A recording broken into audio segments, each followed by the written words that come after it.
जय सिया राम दोस्तों। इस वीडियो में हम बात करने वाले हैं एक स्मॉल कैप कंपनी के बारे में, जो कंपनी आने वाले टाइम में काफ़ी अच्छी ग्रोथ दिखा सकती है। क्योंकि मेनली किसी कंपनी को ग्रोथ करने के लिए चाहिए क्या होता है, एक तो उसका जो बिजनेस मॉडल है वो काफ़ी अच्छा होना चाहिए, और अच्छा होने के साथ ही कंपनी का जो बिजनेस मॉडल है वो फ्यूचरिस्टिक सेगमेंट में कंपनी काम करती हुई होनी चाहिए, जिसमें ग्रोथ के चांसेस भी ज़्यादा रहते हैं।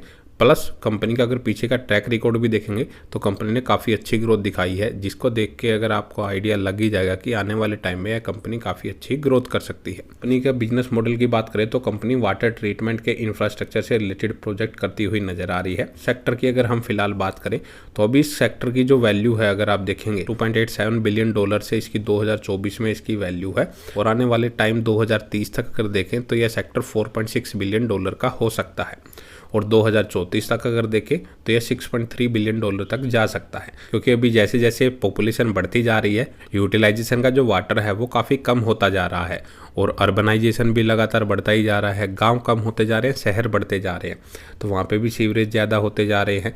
तो ऐसी सिचुएशन में जो पीने लायक पानी है या यूटिलाइजेशन का जो वाटर है वो काफ़ी कम होता जा रहा है। गवर्नमेंट भी अभी इसकी तरफ काफ़ी इनिशिएटिव लेने वाली है, और आने वाले टाइम में और भी ज़्यादा इनिशिएटिव ले सकती है।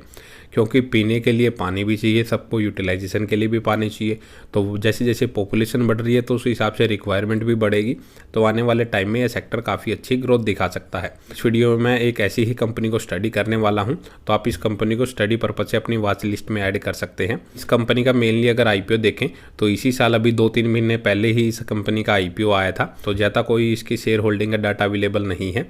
अगर जो भी डाटा अवेलेबल है उसके अकॉर्डिंग अगर देखें तो 72% होल्डिंग्स प्रमोटर्स के पास है, लगभग 12% की जो होल्डिंग है वो एफआई और डीआई के पास है, और बचा हुआ 15% जो होल्डिंग्स है वो पब्लिक के पास है। काफ़ी डिसेंट होल्डिंग पैटर्न कंपनी का यहाँ पे नजर आ रहा है। और कंपनी की कंपाउंडेड सेल्स ग्रोथ अगर आप देखेंगे पिछले 3 सालों की वो लगभग 95% की है।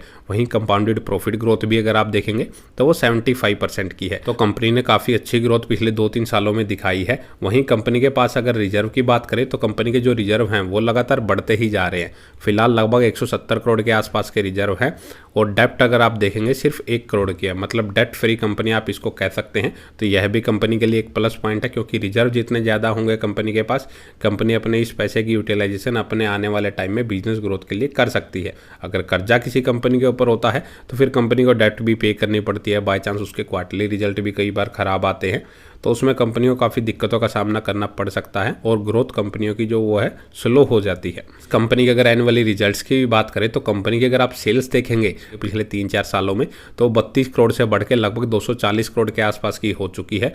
वहीं इसके साथ ही सेल्स के साथ अगर आप कंपनी की प्रॉफिटेबिलिटी भी देखेंगे तो वो भी लगातार बढ़ते ही जा रही है। यहाँ पे अगर प्रॉफिट आप देखेंगे तो वो 11 करोड़ से बढ़ के 60 करोड़ के हो चुके हैं। तो पिछले 3-4 सालों में कंपनी ने काफ़ी अच्छी ग्रोथ दिखाई है। प्रॉफिटेबिलिटी अगर देखेंगे तो ऑलमोस्ट 5 गुना से ज़्यादा कंपनी की बढ़ चुकी है। लिस्टिंग के बाद से ही इस कंपनी ने कोई इतना अच्छा लिस्टिंग गेन नहीं दिया है, क्योंकि मार्केट में गिरावट आई है। तो जो न्यूली लिस्टेड कंपनियां उनमें भी काफ़ी रिकवरी देखने को मिल रही है।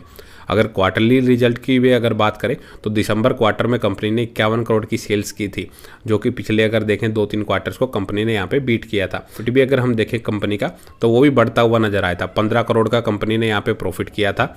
तो कंपनी की सेल्स भी बढ़ी थी, प्रॉफिट भी बढ़ा था। कंपनी में लगातार गिरावट ही आई है मार्केट की वजह से। तो आप समझ सकते हैं कंपनी ग्रोथ लगातार दिखा रही है, और आने वाले टाइम में अगर यह सेक्टर ग्रोथ करता है तो इस सेक्टर में जितनी भी काम करने वाली कंपनियां उनको भी काफ़ी अच्छा बेनिफिट हो सकता है। ग्रोथ ज़्यादा किन कंपनियों में आती है, मेनली जो लार्ज कैप कंपनियां होती है ऑलरेडी काफ़ी अच्छी ग्रोथ दिखा चुकी होती है, तो उनमें ग्रोथ का जो पोटेंशियल है, रिटर्न मिलने के जो चांसेज है वो इतने ज़्यादा नहीं होते। धीरे धीरे करके उनमें रिटर्न बनते हैं। लेकिन जो स्मॉल कैप और मिड कैप वाली कंपनियां होती हैं उनमें काफ़ी पोटेंशियल होता है ग्रोथ करने का, लेकिन इनमें रिस्क भी ज़्यादा रहता है। जो स्मॉल कैप वाली कंपनियां होती है इनमें गिरावट अगर आती है तो काफ़ी ज़्यादा गिरावट आती है मार्केट के साथ। लगभग 40-50% तो ये कंपनियां नॉर्मली गिर भी जाती है। तो उस रिस्क को आप जरूर ध्यान में रखें। इस कंपनी को भी आप स्टडी कर सकते हैं। तो आपको वीडियो कैसी लगी कमेंट करके जरूर बताइएगा। इस वीडियो में इतना ही। अगर आपको वीडियो अच्छी लगे तो वीडियो को लाइक करें और चैनल को सब्सक्राइब करना ना भूलें। जय सिया राम।